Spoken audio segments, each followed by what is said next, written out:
Il centro polifunzionale di Capriva del Friuli ha ospitato una serata benefica a favore delle popolazioni colpite dal maltempo del 16 e 17 novembre scorsi, in particolare per gli abitanti di Brazzano e Versa. Una serata, come detto, che ha entusiasmato con uno spettacolo di magia, ma soprattutto in apertura i danzerini del gruppo Primavera di Capriva del Friuli, che ha aperto le danze davanti a un folto pubblico. Le parole del sindaco Daniele Sergono.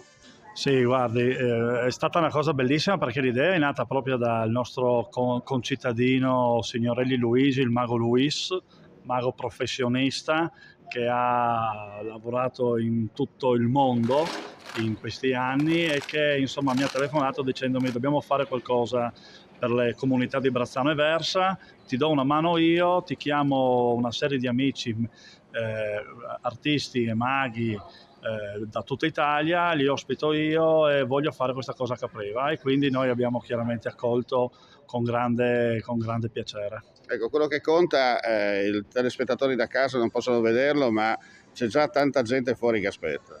Sì, sì, sì, sì, in questi giorni un pochettino, anche per noi caprivesi, rivedere il Mago Luis, ti dico la verità, è una cosa insomma che non vedevamo l'ora perché appunto avendo lui fatto spettacoli in giro per il mondo anche su navi da crociera non è stato possibile vederlo molto spesso in questi anni e quindi la comunità sono sicuro risponderà e poi insomma anche visto lo scopo benefico tante persone dei comuni limitrofi. Complimenti e buona serata. Grazie, grazie, vedremo insomma questi colpi di magia.